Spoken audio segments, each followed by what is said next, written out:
It's Kyle here, and today I'll be reviewing episode 7 of The Acolyte, Choice. If you haven't watched the episode yet, please stop watching this review. Go watch the episode first, because this review will include spoilers. And with that warning out of the way, let's get started talking about Choice. Like I think a lot of people had predicted, episode 7 did end up being a flashback episode. And so where in episode 3 we saw the events on Bryndock from the point of view of the Coven, and specifically of May and Osha.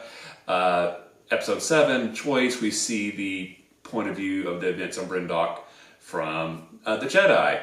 I think by a certain nature of things, I think I probably enjoyed episode 3 a little bit more than 7, just because from that episode, all the information was new. Where in episode 7, we were seeing some of the stuff happening, again, just from a slightly different point of view.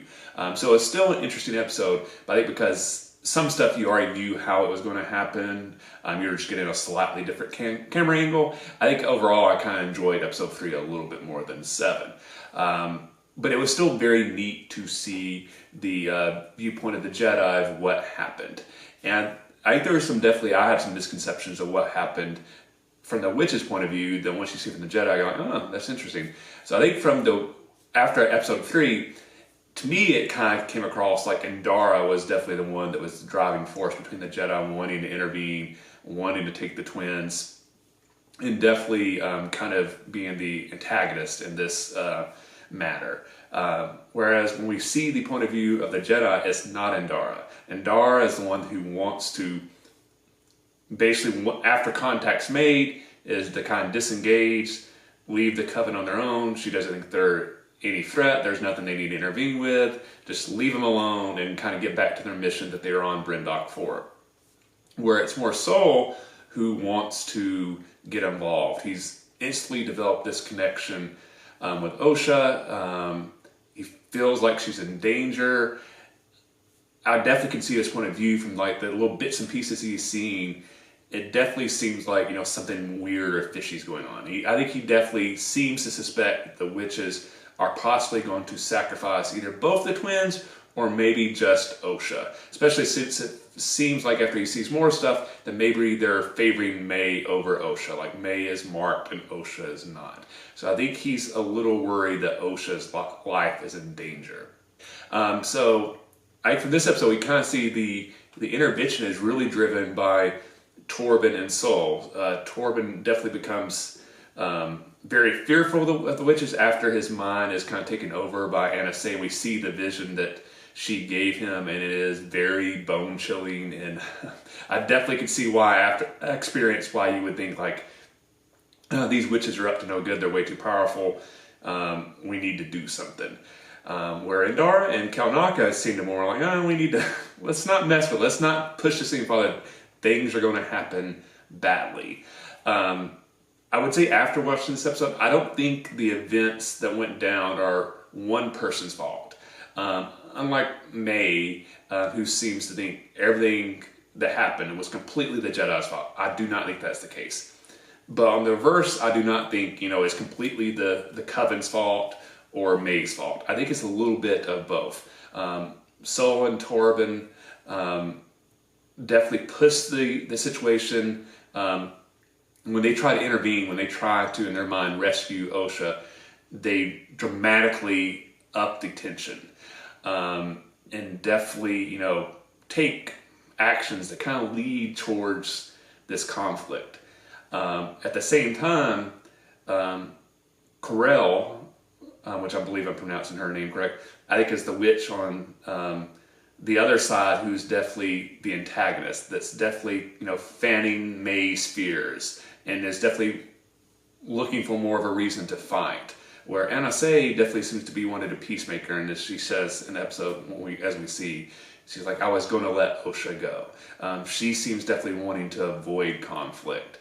So I think, a lot of the bad things that happen in this episode could be laid at the feet of a few people. So Torben, Corell, May, some of the other witches who definitely seem more fearful of the Jedi and want to fight back and do not take Anna Say's side and, letting Osha decide what she should do with her own future.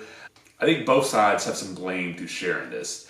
It's a little bit of everybody's fault here. So I think for some people that were worried about how the Jedi are being portrayed in this series, like, the Jedi are supposed to be for good, and it seems like this series is trying to say, no, the Jedi were just awful and they were up to no good. I think this episode is not saying that. I think it's saying, not all the Jedi wanted to intervene, and even the ones who wanted to intervene for a good reason. It wasn't kind of the way that the Witches episode kind of portrayed, like that the Jedi are hated this coven and were out to wipe them out. From this episode, we see like the Jedi weren't even aware this coven was here. They don't even seem to know anything about them. It's more they're fearful for Osha and May, and specifically Osha. But at the same time saying that, even though the Jedi had good intentions, Sol had very good intentions, he took actions along with Torben that definitely caused the conflict to happen. He disobeyed the council. He would not follow Endara's lead. But then to his credit, I'll say it doesn't seem like when he gets there, like, oh, I want to kill all the witches in the coven. I think he's trying to still figure out a way, how can I convince them to let Osha come with me peacefully? When Anasay does her little dissolving into smoke, I think Sol honestly believes she is fixing to attack me. I need to defend myself, and that's when Anasay's death happens, and then everything's gone at that point. There's no hope of saving the situation at that point. Obviously, a lot of people will probably latch on and spring. The cool part of the episode is when we see Kalnaka have his mind taken over by the rest of the coven, and we see him fight Torben and Sol, and it is a very, very cool lightsaber fight. I think one of my regrets for this series is that we didn't get to spend more time with Kalnaka. We just got a little bit of him early on in his seclusion, but hardly any at all.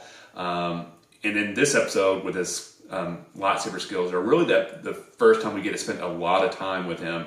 But even then, it's from other people's point of views. Like, we don't even see what vision the coven's given him. So I kind of regret we did not get a more Kalnaka focused episode at some point, or we at least didn't get a glimpse in his head, like what visions were the coven given to him. I think it would have been interesting to learn a lot more about him.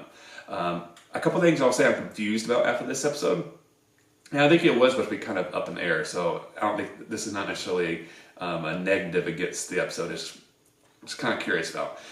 So Endara obviously kind of forces the coven out of Kalnaka's mind, and we see them collapse. We never really see a Jedi go over there and check them out. So is the coven actually dead? Were they just knocked out? Are we going to find out later, like, oh, after the Jedi left, within an hour or two, if they weren't destroyed or killed by the collapsing building that was on fire or anything like that, they're actually okay? Maybe there were some survivors, because it wasn't really clear that, oh, this instantly killed them. Because, I think if that had been the case, maybe it'd been good to have one of the Jedi go over there and, like, feel for a pulse or something like that. Like, oh, no, they're dead. But so I don't know if we're supposed to assume they're dead or what there. So to me, that's a little bit up in the air with that. The other thing, which I guess is more of a conclusion I'm drawing, is, of the four Jedi that were there, the two that really go into seclusion when we see them early in the series is Torben and Kalnaka. And I wonder if that has something to do with how their minds were taken over, and maybe they were never able to shake that.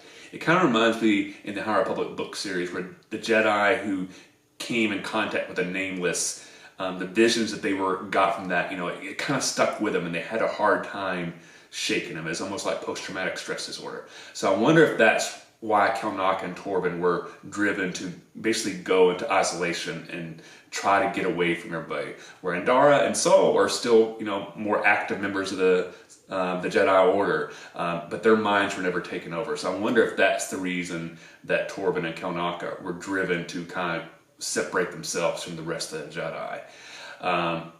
You definitely can see why Sol was guilty, and I think in his mind, rightfully so, up until he finds out May's not dead. He clearly makes a decision like, I was trying to save them both, I don't think I can do it, I'm going to let May fall so I can save Osha. And obviously I think he realizes, from what Anasay said, like, I killed Anasay and she was actually going to let Osha go. So I think he definitely blames himself for what happens. And I can see why he would definitely want to keep that a secret. I'll be very interested to see the next episode. Obviously, I think we're supposed to get the impression that maybe the events we're seeing in this episode is Saul telling May what happened. What will May's reaction be? Because obviously, through his point of view, he's definitely saying, hey, I messed up, I did some bad things. At the same time, I don't think it's quite as cut and dry as May believes it to be. So the secret that the Jedi had about the events on Bryndock, as shocking as some people thought it was going to be, I don't think so. It still was a bad thing that happened. And I can see why the Jedi involved wanted to keep it secret. But I don't think it was as evil of a secret as some people were speculating it would be. Some other people might disagree, but to me this is kind of like, one of those fog of war type things where both sides were at fault, both sides were at blame, nobody's innocent in this. Saul definitely has blood on his hands, but I don't think that makes Saul evil. I don't think he was doing anything with evil intentions. He just made some honest mistakes. Some members of the Coven made some mistakes that led to the conflict. Nobody's innocent in this. I think it's the takeaway I take from this episode. So I think we're heading back to Bryndock. I think we're going to get a big showdown there. I think what some people probably will be disappointed, I think some people were hoping to find out something more about the stranger this episode. Maybe there'd be some little snippet we'd go like, oh, the stranger was actually involved in this in a way. Maybe we would get something like, oh, here comes, he was actually in the background some. And after the Jedi left, he walked out and like, what happened? And found the Coven destroyed or something like that. We did get a bit like that. So I think we're still wanting to learn more about the stranger, and hopefully that will happen in episode 8, where I'm expecting we'll have an amazing showdown. So overall, I enjoyed Choice. I think we found out some interesting things. Was it my favorite episode in the series? No. Did I hate the episode? No. I found it interesting. I think we learned some stuff, and I think it definitely sets up episode 8 to be a very interesting conclusion to this season. So let me know in the comment section below, what did you think about Choice? Did you like it? Did you not? And what are you most excited to see in the season finale? Let me know in the comment section below. If you enjoyed this review, please hit the like button. If you have yet, please subscribe to the channel. I really appreciate the support. Thanks for watching. I'll see you the next time, and may the Force be with you.